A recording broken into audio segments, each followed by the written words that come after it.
Yes, ഇത്തവണത്തെ SSC GDക്ക് വേണ്ടി നേരത്തെ കഷ്ടപ്പെട്ട് തുടങ്ങാൻ തയ്യാറായിട്ടുള്ള എല്ലാവർക്കും മറ്റൊരു ക്ലാസ്സിലേക്ക് സ്വാഗതം. അപ്പം കഷ്ടപ്പെടണം അല്ലേ ഇത്തവണ?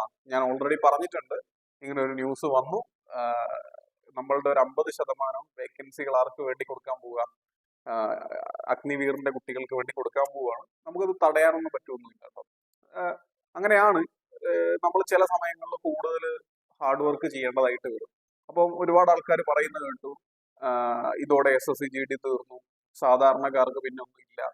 അതൊക്കെ ഒരുപാട് ആൾക്കാർ അങ്ങനെ ഔട്ടാവും, അങ്ങനെ ഡൗൺ ആയി കഴിഞ്ഞാൽ ഔട്ടാവും. നിങ്ങൾ അങ്ങനെ ഡൗൺ ആവാണ്ടിരിക്കാൻ വേണ്ടിയാണ് ഞങ്ങളൊക്കെ ഈ പണി എടുക്കുന്നത്. അതുകൊണ്ട് നിങ്ങൾ പേടിക്കൊന്നും വേണ്ട. ഞാനൊരു സിമ്പിൾ ഒരു കാര്യം പറഞ്ഞുതരാം. കഴിഞ്ഞ വർഷം, അതിന് മുന്നത്തെ വർഷങ്ങളിലൊക്കെ കേരളത്തിൽ 1000-ന് മുകളിൽ വേക്കൻസികൾ വന്നിട്ടുണ്ട്. അറിയാമോ നിങ്ങൾക്ക്? SSC GDക്ക് 1000-ന് മുകളിൽ വേക്കൻസി വന്നിട്ടുണ്ട്. എന്നാൽ ഈ ലാസ്റ്റ് എഴുതിയ കുട്ടികൾക്ക് 300 വേക്കൻസി മാത്രമേ ഉള്ളൂ. ഓക്കെ, അപ്പൊ അവരെന്തായാലും എക്സാം എഴുതിയല്ലോ. അവർ എക്സാം എഴുതി, അവർ സാധാരണ പോലെ കഷ്ടപ്പെട്ട് തന്നെയാണ് എക്സാം എഴുതിയത്. എല്ലാ തവണത്തെയും പോലെ തന്നെ അവരും എക്സാം എഴുതിയിട്ടുണ്ട്. അവരും റിസൾട്ടിന് വേണ്ടി വെയിറ്റ് ചെയ്യാണ്. അപ്പൊ ഇനി വരുന്ന പരീക്ഷയിൽ എന്താ സംഭവിക്കുക? 1000 വേക്കൻസി ഉണ്ടെങ്കിൽ അതിൽ 500 എണ്ണേ നിങ്ങൾക്ക് അവൈലബിൾ ആയിട്ട് ഉണ്ടാവുള്ളൂ. ഓക്കെ, അപ്പോ നിങ്ങൾ അത് ആരെങ്കിലും കൊണ്ടുപോയിന്നോ ഒന്നും ചിന്തിക്കേണ്ട ആവശ്യമില്ല. നിങ്ങൾക്ക് അവൈലബിൾ ആയിട്ടുള്ള ഇത്രയാണ്. അതിനുവേണ്ടി നമ്മൾ ഫൈറ്റ് ചെയ്തേ പറ്റുള്ളൂ എന്ന് മനസ്സിലാക്കുക. നേരത്തെ ഫൈറ്റ് ചെയ്യുന്നവർക്ക് തീർച്ചയായിട്ടും അവിടെ ഒരു അവസരം ഉണ്ടാവും എന്ന് ഓർത്താൽ മതി. നിങ്ങൾ അവസാനത്തേക്ക് വെക്കാണ്ടിരിക്കുക എന്നുള്ളതാണ് ചെയ്യേണ്ടത്. ആൻഡ് ഇന്ന് നമ്മൾ ചെയ്യാൻ പോകുന്നത്, അതിന് മുന്നേ പറഞ്ഞോട്ടെ, ആദ്യമായിട്ട് ക്ലാസ് കാണുന്ന ആൾക്കാരാണെങ്കിൽ നിങ്ങൾ മസ്റ്റായി വാട്സപ്പ് ഗ്രൂപ്പിൽ ജോയിൻ ചെയ്തിട്ടുണ്ടാവണം. ഞാൻ ഈ ക്ലാസ്സിന്റെ PDF-ഉം ഫയലുകളും ഒക്കെ ഷെയർ ചെയ്യുന്നത് വാട്സപ്പ് ഗ്രൂപ്പിലായിരിക്കും. വാട്സപ്പ് ഗ്രൂപ്പിന്റെ ലിങ്ക് ഞാൻ താഴെ കൊടുക്കുന്നുണ്ടാവും. അതുപോലെ കോഴ്സസിൽ ജോയിൻ ചെയ്യാൻ ആഗ്രഹമുള്ള ആളുകൾക്ക് നമ്മളുടെ ഓൺലൈൻ കോഴ്സ് സ്റ്റാർട്ട് ചെയ്തിട്ടുണ്ട്. ഒരു വീക്കിലി ഒരു 3-4 ക്ലാസ്സസ് ആണ് ലൈവ് ക്ലാസ് മാത്സിന്റെ ഉണ്ടാവുക. അതുപോലെ തന്നെ എല്ലാ സബ്ജക്റ്റിന്റെയും ലൈവ് ക്ലാസ്സുകൾ ഉണ്ടാവും. എല്ലാ ദിവസവും വൈകിട്ടുള്ള സമയങ്ങളിലാണ് ക്ലാസ്സുകൾ ഉണ്ടാവും. അപ്പൊ നിങ്ങൾ ചെയ്യേണ്ട കാര്യം എന്ന് വെച്ചാൽ താഴെ കാണുന്ന നമ്പേഴ്സിൽ കോൺടാക്ട് ചെയ്യാൻ ശ്രമിക്കുക എന്നുള്ളതാണ്. ഓക്കെ, അപ്പൊ ഇന്ന് നമ്മൾ ചെയ്യാൻ പോകുന്ന കാര്യം പറയാം. നമ്മൾ കഴിഞ്ഞ വീക്കിൽ എന്താണ് ഡിജിറ്റ് സം എന്ന് പറഞ്ഞിട്ടുണ്ടായിരുന്നു. ഡിജിറ്റ് സമ്മുമായി ബന്ധപ്പെട്ട കുറച്ച് പ്രധാനപ്പെട്ട കാര്യങ്ങൾ പറഞ്ഞു. ഓർമ്മ ഉണ്ടാവും അല്ലെ? നമ്മൾ ക്ലാസ് എടുത്തുകൊണ്ടിരുന്നപ്പോൾ കറണ്ട് പോയി. അപ്പോൾ ഒരു അരമണിക്കൂർ ഗ്യാപ്പൊക്കെ ആ ക്ലാസ്സിൽ അവിടെ അങ്ങനെ തന്നെ കിടക്കുന്നുണ്ട്. നിങ്ങൾ ഇന്ന് ചെയ്യേണ്ടത്, ഇന്ന് നമ്മൾ അതിന്റെ ഒരു പ്രാക്ടീസാണ് ചെയ്യാൻ പോകുന്നത്. സിംപ്ലിഫിക്കേഷൻ എന്ന് പറയുന്ന ടോപ്പിക്കിൽ എപ്പോഴും ചോദിക്കുന്ന ചോദ്യമാണ് ബോർഡ് മാസ് കേട്ടോ. സിംപ്ലിഫിക്കേഷൻ എന്ന് പറയുന്ന ടോപ്പിക്കിലെ സ്ഥിരം ക്വസ്റ്റ്യൻ ആണ് ബോർഡ് മാസ്, വലിയ നീളമുള്ള ചോദ്യങ്ങൾ. അപ്പൊ അത്തരത്തിലുള്ള ചോദ്യങ്ങളെ നമുക്ക് എങ്ങനെ ചെയ്യാൻ പറ്റും? ഇതിൽ ഞാൻ അങ്ങനത്തെ കുറച്ച് ക്വസ്റ്റ്യൻസ് ഉൾപ്പെടുത്തിയിട്ടുണ്ട്. അതെങ്ങനെയാണ് നമുക്ക് ചെയ്യാൻ പറ്റുക? എല്ലാ ടൈപ്പ് ഒന്നുമില്ല, പ്രധാനപ്പെട്ട കുറച്ച് ക്വസ്റ്റ്യൻസ് ആണ് ഇവിടെ ഞാൻ ഉൾപ്പെടുത്തിയിട്ടുള്ളത്. ഏകദേശം ഒരു തോന്നുന്നു ഒരു 15-18 ക്വസ്റ്റ്യന്റെ അടുത്ത് നമ്മൾ ഇന്ന് ചെയ്യാൻ പോകുന്നുണ്ട്. ആൻഡ് വളരെ പെട്ടെന്നായിരിക്കും ചെയ്യുന്നുണ്ടാവുക, കാരണം നമ്മൾ ഡിജിറ്റ് സം പഠിച്ചിട്ടുണ്ട്. അപ്പൊ ഡിജിറ്റ് സം വെച്ചിട്ട് ചെയ്യുന്ന ക്വസ്റ്റ്യൻസ് ഞാൻ പറയുന്നത്. അതെങ്ങനെ സോൾവ് ചെയ്യാൻ പറ്റും എന്നുള്ളത് നമുക്കൊന്ന് പരീക്ഷിച്ച് നോക്കാം. അപ്പൊ നിങ്ങൾ എന്ത് ചെയ്യുക? എന്റെ കൂടെ തന്നെ പെന്നും പേപ്പറും എടുത്തിരിക്കുക, ചെയ്തു പോവുക എന്നുള്ള ഒറ്റ കാര്യം ചെയ്താൽ മതി. സപ്പോസ് നിങ്ങൾ ഇത് കണ്ടിട്ടില്ല, അല്ലെങ്കിൽ കഴിഞ്ഞ ക്ലാസ് കണ്ടിട്ടില്ല എന്നുണ്ടെങ്കിൽ കഴിഞ്ഞ ക്ലാസ് ലൈവ് സെഷനിൽ പോയാൽ നിങ്ങൾക്ക് കാണാൻ പറ്റും. യൂട്യൂബ് ചാനലിൽ തന്നെ ലൈവ് എന്ന് പറയുന്ന ഓപ്ഷൻ എടുത്തു കഴിഞ്ഞാൽ ഞാൻ അവസാനം എടുത്ത ലൈവാണ് ഡിജിറ്റ് സം. അപ്പൊ അതൊന്ന് കണ്ടതിന് ശേഷം എന്ത് ചെയ്യുക? ഈ ക്ലാസ് കാണുക. നിങ്ങൾ ഒന്ന് കണ്ടു നോക്കുക, എന്താണ് സാഹചര്യം എന്നുള്ളത് നിങ്ങൾക്ക് മനസ്സിലാവും. ഓക്കെ, വളരെ നല്ല സ്ലോ ആയിട്ട് വളരെ കാര്യമായി എക്സ്പ്ലെയിൻ ചെയ്തിട്ട് എടുത്തിട്ടുള്ളത്. അതുകൊണ്ട് തന്നെ ഇത് കാണുന്നവർക്ക് വളരെ എളുപ്പമായിരിക്കും. അപ്പൊ നമുക്ക് പോവാം, ക്വസ്റ്റ്യൻസിലേക്ക് പോകാൻ. വേറൊന്നുമില്ല, മറന്നുപോയവരെ ഓർമ്മിപ്പിക്കാൻ വേണ്ടി മാത്രം നമുക്കൊന്ന് കുറച്ച് കാര്യങ്ങൾ പറഞ്ഞു പോവാം. ഇത് ഇത്രയേ ഉള്ളൂ. ഒരു ക്വസ്റ്റ്യൻ ചോദിച്ചു കഴിഞ്ഞാൽ അവിടെ നിങ്ങൾ അപ്ലൈ ചെയ്യേണ്ട ഐഡിയ ബോർഡ് മാസ് ആണ്. അതായത് നീളത്തിലുള്ള ഒരു ചോദ്യം. കാരണം നീളത്തിലുള്ള ഒരു ചോദ്യം ഉണ്ട്, ഇതിന്റെ അകത്ത് ഒരു മൾട്ടിപ്ലിക്കേഷൻ ഉണ്ട്, ഒരു അഡീഷൻ ഉണ്ട്, ഒരു മൾട്ടിപ്ലിക്കേഷൻ ഉണ്ട്. അപ്പൊ അതിൽ ആദ്യം ആരെ ചെയ്യണം എന്ന് മനസ്സിലാക്കാൻ വേണ്ടിയിട്ടാണ് ബോർഡ് മാസ് എന്ന് പറയുന്ന ഒരു വാക്ക് ഉപയോഗിക്കുന്നത്. ബോർഡ് മാസിലെ B എന്ന് പറഞ്ഞാൽ ബ്രാക്കറ്റ് ആണ്, O എന്ന് പറഞ്ഞാൽ ഓഫ് ആണ്, D എന്ന് പറഞ്ഞാൽ ഡിവിഷൻ ആണ്. അപ്പൊ ഇതിനകത്ത് ഇവരൊന്നും ഇല്ലല്ലോ, ഇല്ല. M എന്ന് പറഞ്ഞാൽ മൾട്ടിപ്ലിക്കേഷൻ. അപ്പൊ ആദ്യം ചെയ്യേണ്ടത് അറിയാം, മൾട്ടിപ്ലിക്കേഷൻ. ഇതുമാണ് ആദ്യം ചെയ്യേണ്ടത്. അതിനുശേഷം അഡീഷൻ, അതിനുശേഷം സബ്സ്ട്രാക്ഷൻ. ഇത് ചെയ്യാനുള്ള ഒരുപാട് ക്വസ്റ്റ്യൻസ് ഇതിലുണ്ട്, നമുക്ക് ചെയ്യാം കേട്ടോ. അപ്പൊ ഇവിടെ ഏതൊക്കെയാ ഉള്ളത്? അഡീഷൻ ഉണ്ട്, സബ്സ്ട്രാക്ഷൻ ഉണ്ട്. ഞാൻ ചെയ്യാൻ വേണ്ടി പോവാണേ, ശ്രദ്ധിച്ചോ. ഇതാ 34 × 16. അപ്പൊ ഇതെന്റെ മനസ്സാണ്, എന്റെ മനസ്സിൽ ഞാൻ ചെയ്യാൻ പോവാണ്. മനസ്സ്. ഓക്കെ, ഇതാണ് എന്റെ മനസ്സ്. മനസ്സിലൊരു ബോർഡ് ഉണ്ട്, നിങ്ങളെ മനസ്സിലൊരു ബോർഡ് ഉണ്ട്, ചെയ്യാൻ പോവാണ്. എന്റെ മനസ്സിലെ ബോർഡ് 34 ഞാൻ എങ്ങനെയാണ് കാണുന്നത്? 7 എന്നാ കാണുന്നത്. ഇൻറ്റു 16 ഞാൻ എങ്ങനെയാ കാണുന്നത്? 7 എന്നാ കാണുന്നത്. പ്ലസ് ഉണ്ട്. 12 ഞാൻ എങ്ങനെയാ കാണുന്നത്? 3 എന്നാ കാണുന്നത്. 24 ഞാൻ എങ്ങനെയാ കാണുന്നത്? 6 എന്നാ കാണുന്നത്. ഇൻറ്റു. ഓക്കെ, അപ്പോ 3 × 6 18 ആണ്, അല്ലെങ്കിൽ 0 ആണ്. 7 × 7 49 ആണ്. 49 എന്ന് പറഞ്ഞാൽ എത്രയാ? 4 9 13 ആണ്. 13 എന്ന് പറഞ്ഞാൽ 4 അപ്പൊ ഉത്തരം 4 വരുന്ന ഡിജിറ്റ് സം എടുത്താൽ നമ്മൾ ഉത്തരമായി. നോക്കാം. 8 1 9. 9 എന്ന് പറഞ്ഞാൽ 0 എന്ന് പറഞ്ഞിട്ടുണ്ട്. പിന്നെ അവിടെ 2 ഉള്ളത്, അത് ഉത്തരമല്ല. 8 2 10 2 12. 12 എന്ന് പറഞ്ഞാൽ ആരാ? 3 ആണ്. അപ്പൊ ഇതും ഉത്തരമല്ല. 8 3 11 2 13. 13 എന്ന് പറഞ്ഞാൽ ആരാ? 4 ആണ്. ഉത്തരമാവാൻ ചാൻസ് ഉണ്ട്. 8 4 12 2 14. 14 എന്ന് പറഞ്ഞാൽ 5 ആണ്. ഉത്തരമല്ല. അപ്പൊ സി ആണ് നമ്മുടെ ആൻസർ. ഇതിങ്ങനെ അല്ലെങ്കിൽ നിങ്ങൾ മൾട്ടിപ്ലൈ ചെയ്ത് വരുമ്പോഴേക്കും ഒരുപാട് സമയം എടുക്കും. ആൻഡ് വേണേ നമുക്ക് കുറച്ചും കൂടെ ഒന്ന് സ്പീഡാക്കി നോക്കാം. എഴുതൊന്നും ചെയ്യാതെ ഇവിടെ തന്നെ നമുക്ക് ചെയ്യാം. നോക്കിയോ. എക്സാമിന് നിങ്ങൾ എന്താ ചെയ്യേണ്ടത്? നിങ്ങൾ സ്ക്രീനിലേക്ക് നോക്കുക. സ്ക്രീനിൽ നോക്കിയിട്ട് 4 3 7, പിന്നെ 6 1 7. അപ്പൊ ഇതാണല്ലോ ആദ്യം ചെയ്യേണ്ടത്. മൾട്ടിപ്ലിക്കേഷൻ 2 ആണല്ലോ ആദ്യം ചെയ്യേണ്ടത്. ഇപ്പൊ 7 × 7 49. 49 എന്ന് പറഞ്ഞാൽ എത്രയാ? 4 9 13. 13 എന്ന് പറഞ്ഞാൽ എത്രയാ? 4. 4 പ്ലസ് ഇവിടെ 12 × 24. 12 എന്ന് പറഞ്ഞാൽ 3, 24 എന്ന് പറഞ്ഞാൽ 6. 3 × 6 18. 18 എന്ന് പറഞ്ഞാൽ 9 ആണ്. 9 എന്ന് പറഞ്ഞാൽ 0 ആണ്. അപ്പൊ ആൻസർ 4 ആണ്. അപ്പൊ ഓപ്ഷനിൽ 4 വരുന്ന ആരാണല്ലോ? ഇതാണുള്ളത്. ഉത്തരമായി. എന്ന് പറഞ്ഞാൽ നിങ്ങൾ പെൻ എടുക്കേണ്ട ആവശ്യമില്ല, ഇല്ലാതെ ചെയ്യാൻ പറ്റും. ഓക്കെ, അടുത്ത ക്വസ്റ്റ്യൻ. ഞാൻ പറഞ്ഞു പെർസെന്റേജ് കണ്ടാൽ മൈൻഡ് ചെയ്യേണ്ട ആവശ്യമില്ല. ഓഫ് എന്ന് പറഞ്ഞ ആരാ? ഗുണിക്കണം എന്നാണ് കേട്ടോ. ബോട്ട് മാസ്, ഓർമ്മയില്ലേ? Boat mass. അതിന്റെ അകത്ത് ഓ കണ്ട ഓഫ് ആണ്. ഓഫ് എന്ന് പറഞ്ഞാൽ ഗുണിക്കണം തന്നെയാ, പക്ഷെ ഡിവിഷന് മുന്നേ ഗുണിക്കണം, അത്രയേ ഉള്ളൂ. ഓക്കെ, അപ്പൊ നോക്കിയോ. 45% എന്ന് പറഞ്ഞാൽ 45 തന്നെയാണ് അല്ലെ. പെർസെന്റേജിനെ മൈൻഡ് ചെയ്യണ്ട. 4 5 എത്രയാ? 9. 9 ഇൻറ്റു സംതിങ്. എടാ ഈ സൈഡ് മൊത്തത്തിൽ എത്രയായി പോകും? 0 ആയി പോകും. കാരണം എന്താ? ഇടത്തെ സൈഡിൽ 9 ഗുണിക്കണം സംതിങ് ആണുള്ളത്. 9നെ നമ്മൾ 0 ആയിട്ട് എടുത്താൽ 0 കൊണ്ട് ഗുണിച്ചു കഴിഞ്ഞാൽ മൊത്തത്തിൽ 0 ആയിരിക്കും. ഇനി ഈ സൈഡ് നോക്കാം. ഈ പെർസെന്റേജിനെ മൈൻഡ് ചെയ്യണ്ട. 8 2 10. 10 × 250. 10 × 250 എന്ന് പറഞ്ഞാൽ 2500 അല്ലേ? 2500 എന്ന് പറഞ്ഞാൽ എത്രയാ? 7. അപ്പൊ 7 ഉത്തരം വരണം. 7 ഉത്തരം വരുന്നതാരുള്ളത്? ഇവിടെ 5 വരിക, 6 വരിക, 7 ഉത്തരം വരും. സി ആണ് ആൻസർ. അത്രയേ ഉള്ളൂ. അടുത്തത് സ്ക്വയർ എടുക്കുന്ന സമയത്ത് നിങ്ങൾ എന്ത് ചെയ്താൽ മതി എന്നറിയാമോ? 78ന്റെ സ്ക്വയർ അല്ലേ? 78 ആരടാ? 78 എന്ന് പറഞ്ഞാൽ 15 ആണ് അല്ലെ? 7 8 15. 15 പറഞ്ഞാൽ 6. 6ന്റെ സ്ക്വയർ എത്രയാ? 36 അല്ലെ? സ്ക്വയറാ എടുക്കേണ്ടത്. 6 സ്ക്വയർ മൈനസ് എന്നാ വരിക. 4 2 6. 6ന്റെ സ്ക്വയർ. അപ്പൊ 6ന്റെ സ്ക്വയർ എത്രയാ? 36 അല്ലെങ്കിൽ 9 അല്ലെങ്കിൽ 0. 6ന്റെ സ്ക്വയർ എത്രയാ? 0. അപ്പൊ 0 വരണം. നമുക്ക് 0 വരുന്ന ആരാളെ നോക്കാം. 4 1 5. 5 2 7. 0 അല്ല. 4 2 2 8. 0 അല്ല. 4 3 7 2 9. 9 എന്ന് പറഞ്ഞാൽ 0 ആണ്. 4 4 8 2 10. 10 എന്ന് പറഞ്ഞാൽ 1 ആണ്. 0 അല്ല. അപ്പൊ ആൻസർ ആരാ? സി. ഇത്രയേ ഉള്ളൂ. എനിക്ക് ഇപ്പുറത്തെ സൈഡിൽ പ്രോബ്ലം ഒന്നും ചെയ്യാനില്ല, അതാണ് ഒരു കാര്യം. കണ്ടോ, എന്റെ ഇടത്തെ സൈഡിൽ ഞാൻ എഴുതേണ്ട ഭാഗം മൊത്തം എന്തായി കിടക്കുക? ബ്ലാങ്ക് ആയിട്ട് കിടക്കുകയാണ്. എനിക്കൊന്നും ചെയ്യാനില്ല അവിടെ. ശരി, സാധാരണ നമ്മൾ കാൽക്കുലേറ്റ് ചെയ്യുന്ന അവിടെയാണല്ലോ. അപ്പൊ ഈ ഒരു ക്വസ്റ്റ്യൻ എങ്ങനെ ചെയ്യാം? നിങ്ങളൊന്ന് ട്രൈ ചെയ്ത് നോക്ക്. നിങ്ങൾക്ക് കമന്റ് ചെയ്യാനുള്ള ഒരു ഓപ്ഷൻ ഞാൻ തരാം. ഇതിന്റെ ആൻസർ ഒന്ന് കമന്റിൽ ചെയ്തോ. പെന്നില്ലാണ്ട് ചെയ്യണം കേട്ടോ. പോസ് ചെയ്യുക, പെന്നില്ലാതെ ചെയ്യാം. അടുത്ത ക്വസ്റ്റ്യൻ നോക്കിയേ. 64%. 6 4 10. 10 എന്ന് പറഞ്ഞാൽ 1 ആണ്. അപ്പൊ 1 ഇൻറ്റു 8 5 13 എന്ന് പറഞ്ഞാൽ 4. അപ്പൊ ഈ സൈഡ് 4 ആണ്. മൈനസ് 32% എന്ന് പറഞ്ഞാൽ 32 ആണ്. 3 2 5 ആണ്. 5 ഇൻറ്റു 45 എത്രയാ? 9 അല്ലേ? 5 ഇൻറ്റു 9. 9 നമ്മൾ 0 ആയിട്ടാണ് കാണുന്നത്.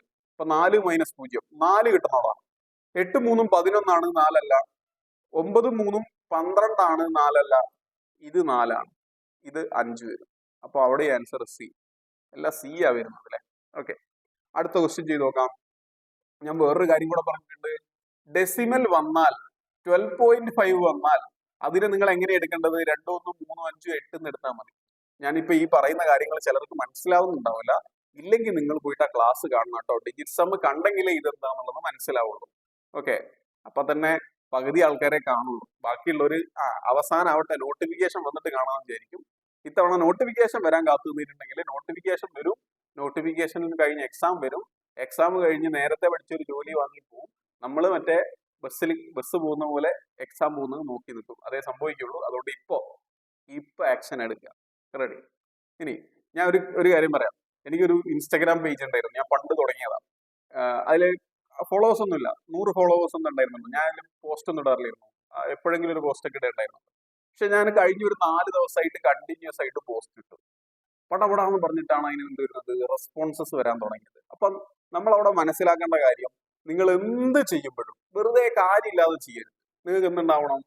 റെഗുലർ ആയിട്ട് ചെയ്യാനുള്ള ഒരു ധൈര്യം ഉണ്ടാവണം. അതുണ്ടെങ്കിൽ നിങ്ങൾ കണ്ടിന്യൂസ് ആയിട്ട് ചെയ്തോ, നിങ്ങൾ രക്ഷപ്പെടും. അല്ലാതെ നിങ്ങൾ ഇതൊന്നും ചെയ്തിട്ട് കാര്യമില്ല. ഇപ്പൊ നിങ്ങളൊരു പ്രായത്തിന്റെ കാര്യം എന്ന് പറഞ്ഞാൽ അത് തുടങ്ങണം, ഇത് ചെയ്യണം, ബിസിനസ് തുടങ്ങണം, അങ്ങനെയൊക്കെ തോന്നലുകൾ ഉണ്ടാവും.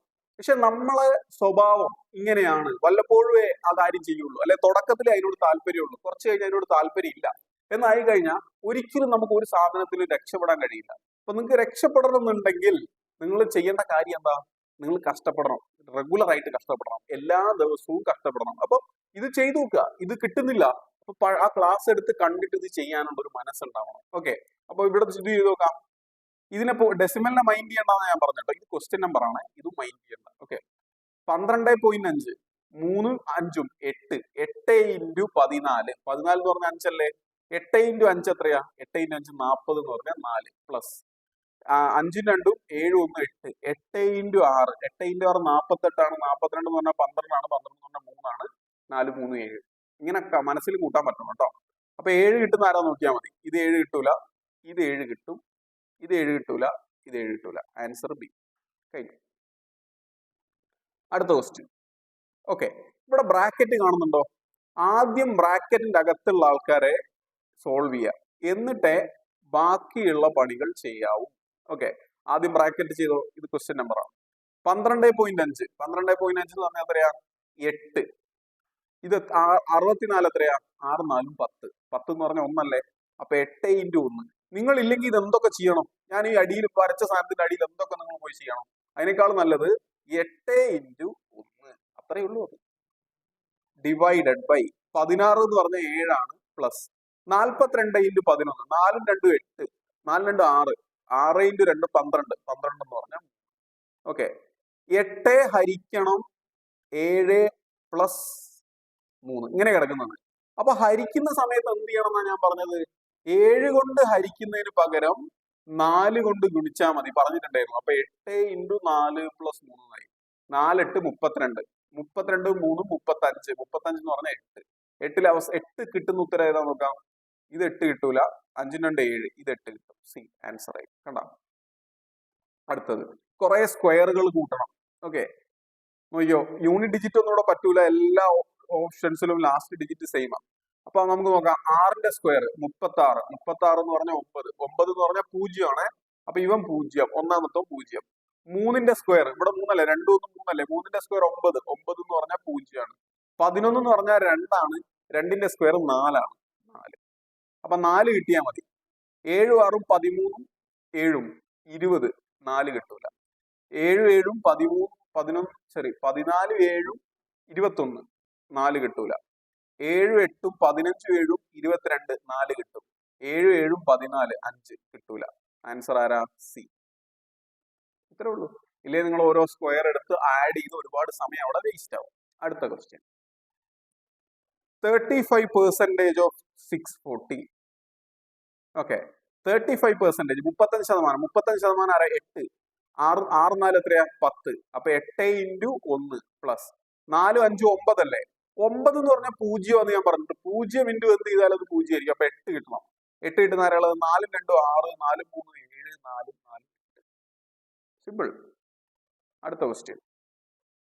ഓക്കെ, ഇത് നിങ്ങൾക്ക് കമന്റ് ചെയ്യാനുള്ളതാണ്. ഞാനിപ്പോ ചെയ്ത പോലെ തന്നെ വളരെ സ്പീഡിൽ ചെയ്യാൻ പറ്റുമെന്ന് ശ്രമിച്ചു. ആൻസർ കമന്റ് ചെയ്യാം. അടുത്ത ക്വസ്റ്റ്യൻ. 2 തവണ പെർസെന്റേജ് വരിക. 45% of 8000 plus 15% of 25% of 6400. Okay, അപ്പൊ നിങ്ങൾ 45% എന്ത് കണ്ടാൽ മതി? 45. ഇത് 45. ഓഫിന് ഇൻറ്റു എന്ന് കണ്ടാൽ മതി. ശരി, 45 ഇൻറ്റു 45 ഇൻറ്റു 8000. 45 എന്ന് പറഞ്ഞാൽ 0 അല്ലേടാ? 0 ഇൻറ്റു 0 ഇൻറ്റു 8000. അതൊന്നും ചെയ്യേണ്ട ആവശ്യമില്ല. 0 ഇൻറ്റു എന്ന് പറഞ്ഞു കഴിഞ്ഞാൽ തന്നെ ഇടത്തെ സൈഡിൽ ബിഗ് 0 ആയി. വലത്തെ സൈഡിലോ 5 1 6 5 2 7 6 ഇൻറ്റു 7 42. 42 എന്ന് പറഞ്ഞാൽ 6 6 ഇൻറ്റു ഇത് എത്ര? 6 4 10 10 എന്ന് പറഞ്ഞാൽ 1. ഈ 0 ഒന്നും കൂട്ടണ്ട. അപ്പൊ 6 ആണ് ടോട്ടൽ കിട്ടേണ്ടത് അല്ലെ? ഇതെല്ലാം ചെയ്ത് കഴിഞ്ഞാൽ 6 അല്ലേ കിട്ടുക? 6 കിട്ടുന്ന ആരാളുള്ളത് നോക്കിയാൽ മതി. 8 1 9 ആണ്, അത് 0 ആണ്. ബാക്കി ഇവിടെ 4 ആണുള്ളത്, പറ്റൂല. 8 1 9, ബാക്കി ഇവിടെ 6 വരുന്ന ഓപ്ഷൻ ഇതാണ്. അതാണ് നമ്മുടെ ആൻസർ. ബാക്കിയെല്ലാം ഇത് 5 കിട്ടുക, ഇത് 7 കിട്ടുക. കണ്ടോ? അതാണ് കറക്റ്റ് സ്പീഡ് എന്ന് പറയുന്ന സാധനം. അതാണ്. ഇങ്ങനെ സ്പീഡ് ഉണ്ടാക്കി എടുക്കാൻ നിങ്ങളെ കൊണ്ട് പറ്റണം. നമുക്ക് മുന്നോട്ടുള്ള ഒരുപാട് സ്ഥലങ്ങളിലും ലാസ്റ്റ് സ്റ്റെപ്പുകളൊക്കെ ഇങ്ങനെ ചെയ്യാം. നിങ്ങൾ ഒരു ഇക്വേഷൻ പഠിച്ചു വെക്കുമല്ലോ, എന്തെങ്കിലുമൊക്കെ ഇക്വേഷൻസ് പഠിക്കൂലേ, ആ ഇക്വേഷൻസ് വെച്ചിട്ട് നിങ്ങൾക്ക് സോൾവ് ചെയ്യാൻ ലാസ്റ്റത്തെ ഇക്വേഷൻ വെച്ചിട്ട് സാധനങ്ങളൊക്കെ സബ്സ്റ്റിറ്റ്യൂട്ട് ചെയ്ത് പക്ഷേ സോൾവ് ചെയ്യാൻ പറ്റുന്നില്ല. അവിടെ സോൾവ് ചെയ്യുന്നതിനേക്കാൾ നല്ലത് ഈ ഐഡിയാസ് അപ്ലൈ ചെയ്യുന്നതാണ്. അതിനുള്ള ഒരു പ്രാക്ടീസും കൂടെയാണത്. ഓക്കെ, നമുക്ക് ചെയ്തു നോക്കാം. ഇവിടെ എന്താ പറയുന്നത് അറിയാമോ? 58% ഓഫ് 1480 കണ്ടുപിടിക്കണം. 23% ഓഫ് 1250 കണ്ടുപിടിക്കണം. അതിന്റെ അകത്ത് എക്സ് കുറച്ച 835 കിട്ടും. എക്സ് എത്രയാണെന്ന് ചോദിക്കും. പെട്ടില്ലേ? ഇവിടെ ഉത്തരമല്ല കണ്ടുപിടിക്കേണ്ടത്, അതിന്റെ ഇടയിലുള്ള എക്സ് എത്രയാണെന്ന് കണ്ടുപിടിക്കേണ്ടത്. നമുക്ക് നോക്കാം. 58% എന്ന് പറഞ്ഞാൽ 5 8 13. ഇത് എത്ര വരും? 10 അല്ലെ? കൂട്ടിയൊക്കെ 10. ഇപ്പൊ 13 × 10. 13 എന്ന് പറഞ്ഞാൽ ആരാ? 4. 4 × 10 എന്ന് പറഞ്ഞാൽ 1 ആണ്. അപ്പൊ 4 × 10 4 തന്നെ വരും അവിടെ. 2 3 5. 8 2 10 1 11. 11 എന്ന് പറഞ്ഞാൽ 2 ആണ്. ഇത് 5 ആണ്. 5 × 2. 5 × 2 10 ആണ്. 10 നമുക്ക് 1 എഴുതിയാൽ മതി. മൈനസ് എക്സിന്റെ കാര്യം നമുക്ക് അറിയില്ല. ഈക്വൽ ടു 835 എത്രയാന്ന് പറഞ്ഞാൽ 8 3 11 5 16 7. 4 1 5 ആണ്. 5ൽ നിന്നും എക്സ് കുറച്ച 7 കിട്ടും. ഓക്കെ, അല്ലെങ്കിൽ എക്സ് അപ്പുറത്തേക്ക് കൊണ്ടോ 7 ഇങ്ങോട്ട് കൊണ്ടുവരും. നിങ്ങൾ എന്ത് വേണമെങ്കിലും ചെയ്യാം. അപ്പൊ നിങ്ങൾക്ക് എക്സ് ഈക്വൽ ടു, ഞാൻ എക്സ് അപ്പുറത്തേക്ക് കൊണ്ടുപോയിട്ട് 7 ഇങ്ങോട്ട് കൊണ്ടുവന്നാൽ -2 എന്ന് കിട്ടും. എടാ എക്സ് ഈക്വൽ ടു -2 എന്ന് കിട്ടി. അപ്പൊ ഞാൻ പറഞ്ഞിട്ടുണ്ട് ഒരിക്കലും ഡിജിറ്റ് സം -2 വരൂല. -2 വന്നിട്ടുണ്ടെങ്കിൽ നിങ്ങൾ 9 - 2 എന്നാണ് എടുക്കേണ്ടത്, അല്ലെങ്കിൽ 7 എടുക്കണം. അപ്പൊ ആൻസർ 7 വരുന്ന ആരാളുള്ളത് നോക്കിയാൽ മതി. ഇത് 9 ആണ് കൂട്ടണ്ട, 2ഉം 8ഉം 10ഉം 4ഉം 14 7 വരില്ല. 9 കൂട്ടണ്ട, 2ഉം 4ഉം 6 ആണ്, 7 വരില്ല. 3ഉം 4ഉം 7 7 വരും. അപ്പൊ സി ആണ് നമ്മളെ ആൻസർ. ഓപ്ഷൻസ് എല്ലാം സി തന്നെയാണ് അല്ലെ? ഓക്കെ, അടുത്ത ക്വസ്റ്റ്യൻ. ഈ ക്വസ്റ്റ്യൻ നിങ്ങൾക്ക് 2 ബ്രാക്കറ്റ് കാണാൻ പറ്റും. ഉള്ളിലത്തെ ബ്രാക്കറ്റ് ആദ്യം സോൾവ് ചെയ്യണം. 45 എന്ന് പറഞ്ഞാൽ ആരാ? 9 അല്ലേ? 9 എന്ന് പറഞ്ഞാൽ 0 അല്ലേ? അപ്പൊ 0 × സംതിങ്, ഉള്ളിലത്തത് 0 ആണ്. 0 ഹരിക്കണം 8. 0 ഹരിക്കണം ആരെ ചെയ്താലും അത് 0 തന്നെയല്ലേ? ഇൻറ്റു 15 എന്ന് പറഞ്ഞാലും 0 തന്നെ. അപ്പൊ ഇത് മൊത്തത്തിൽ ചോദ്യം എത്രയാ? 0. അപ്പൊ ഉത്തരം 0 കിട്ടണേ. 5ഉം 2ഉം 7ഉം 1ഉം 8, 0 അല്ല. 5ഉം 2ഉം 7ഉം 1 8 1 9. 9 എന്ന് പറഞ്ഞാൽ 0 ആണ്. 5ഉം 2ഉം 7ഉം 2 9 1 10, 0 അല്ല. 5ഉം 2ഉം 7ഉം 3ഉം 10 1 11, 0 അല്ല. അപ്പൊ ബി ആണ് ആൻസർ. ഇത്രേ ഉള്ളൂ.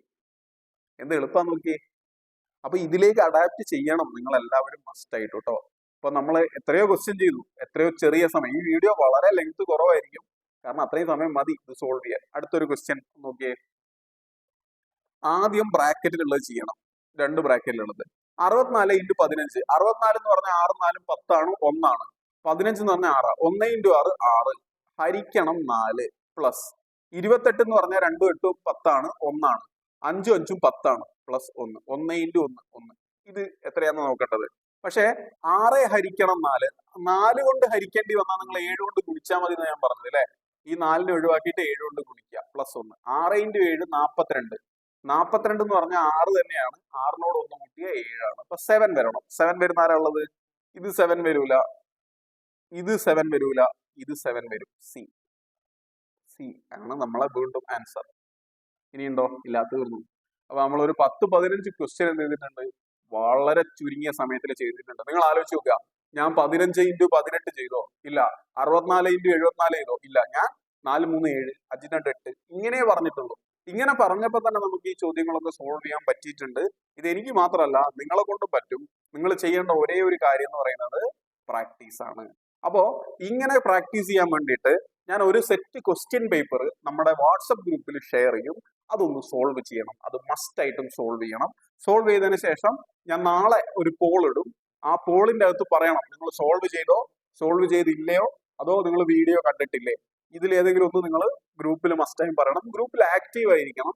ഗ്രൂപ്പിൽ റെസ്പോണ്ട് ചെയ്യാത്ത ആളുകൾ ഉണ്ടെങ്കിൽ നമ്മൾ അവരെ ഇനാക്റ്റീവ് ആയിട്ട് കണക്കാക്കും. കുറച്ചാൾ കഴിയുമ്പോൾ അവരെ നമ്മൾ റിമൂവ് ചെയ്യേണ്ടി വരും. കാരണം വെറുതെ ആ ഗ്രൂപ്പ് ഉണ്ട്, ഗ്രൂപ്പിൽ കയറി ഇരുന്ന SSC GD ക്ലിയർ ചെയ്യാൻ പറ്റും എന്ന് വിചാരിക്കുന്നത് തെറ്റാണ്. അതിൽ പറയുന്ന കാര്യങ്ങൾ ബേസിക് ആക്ടിവിറ്റീസ് എങ്കിലും നമ്മൾ ചെയ്തിരിക്കണം. ഇപ്പം നിങ്ങൾക്ക് അറിയാം, നിങ്ങൾ മുന്നത്തെ ലൈവ് എടുത്തു പോയി കഴിഞ്ഞാൽ അത് 1000 1200 1300 ആൾക്കാർ കണ്ടിട്ടുണ്ട്. ഇവർക്ക് ജോലി കിട്ടും? ഇല്ല. ഇത് കണ്ട മുഴുവൻ ആൾക്കാർക്കും ജോലി കിട്ടാൻ പോകുന്നില്ല. ഇത് കഴിഞ്ഞ് ഇത് കാണുന്ന ആൾക്കാർ ചിലപ്പോൾ 600 ആളുണ്ടാവും, അടുത്ത കാണുന്ന ആൾക്കാർ 300 ഉണ്ടാവണം.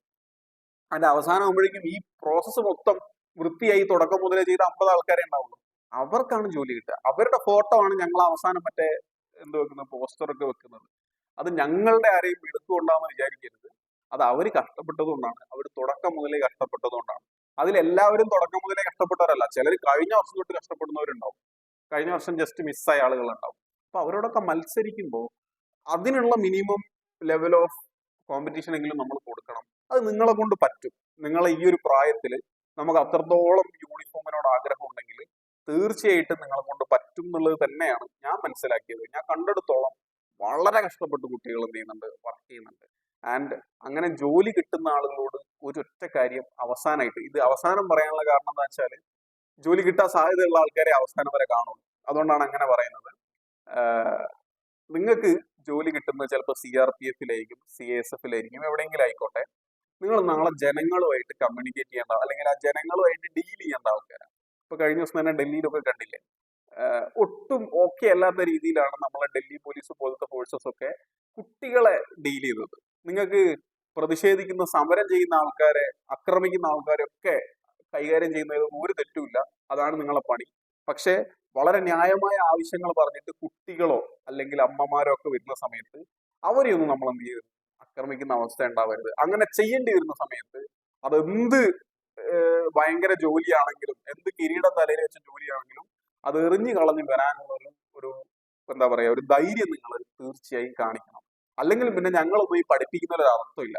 നിങ്ങൾ റാഷണലായിട്ട് ചിന്തിച്ച് ഒരു കാര്യം കൃത്യമായി മനസ്സിലാക്കി ബോധത്തോടെ വിവേകത്തോടെ തീരുമാനങ്ങൾ എടുക്കാനുള്ള ഒരു ഒരു എന്താ പറയാ, ഒരു കഴിവും കൂടെ ഈ ഒരു കോഴ്സ് വഴിയൊക്കെ ഉണ്ടാക്കി എടുക്കണം തന്നെയാണ് പറയാനുള്ളത്. അപ്പം അവിടെ ഞങ്ങൾ ചിലപ്പോ അടുത്ത പ്രാവശ്യം സമരം വരുന്ന സമയത്ത് SSC GD പേപ്പർ ലീക്കായി, SSC GD എക്സാം എഴുതുന്ന കുട്ടികൾക്ക് വേണ്ടി ചിലപ്പോൾ സമരം ചെയ്യാൻ പോകുന്നത് ഞങ്ങളൊക്കെ ആയിരിക്കും. അപ്പൊ ഞങ്ങളെയൊക്കെ തല്ലുന്ന ഒരു ഗതിയിലേക്ക് പോകരുത് എന്നുള്ളതാണ് എനിക്ക് ഏറ്റവും ബേസിക്കായി പറയാനുള്ളത്. എന്ന് വെച്ച് നിങ്ങൾ അങ്ങനെ പണിയൊന്നും ചെയ്യരുതെന്നല്ല കേട്ടോ ഉദ്ദേശിച്ചത്. നിങ്ങൾക്ക് അറിയാം, സിറ്റുവേഷൻ ഒക്കെ നിങ്ങൾക്ക് മനസ്സിലാവും, ആരെ തടഞ്ഞു വെക്കണം, ആരെ കേൾക്കണം എന്നുള്ളതൊക്കെ നിങ്ങൾക്ക് അറിയാലോ. അപ്പൊ നിങ്ങളുടെ ഒരു വിവേകത്തിനനുസരിച്ച് അത്തരം തീരുമാനങ്ങൾ എടുക്കണം. എന്നാലേ നിങ്ങൾ ചെയ്യുന്ന ജോലിയിൽ നിങ്ങൾക്ക് ഒരു സമാധാനം ഉണ്ടാവുള്ളൂ. ഒരിക്കലും നിങ്ങൾ ചരിത്രത്തിൽ എന്തായി പോരുത്, വില്ലന്മാരായി പോരുത്. Always be heroes. അതിന് വേണ്ടിയിട്ടാണല്ലോ നിങ്ങൾ ഈ യൂണിഫോം ഒക്കെ എടുത്ത് അണിയുന്നത്. അപ്പൊ എന്തായാലും എല്ലാവരും ഇത് നന്നായി പഠിക്കുക. ഞാൻ ഈ PDF അങ്ങനെ തന്നെ എന്ത് ചെയ്യാം, നമ്മളെ ഗ്രൂപ്പിലേക്ക് ഷെയർ ചെയ്യാം. അപ്പൊ തൽക്കാലത്തേക്ക് നിർത്തുന്നു. മറ്റൊരു വീഡിയോ ആയിട്ട് വീണ്ടും കാണാം. അതുവരെ ഗുഡ് ബൈ.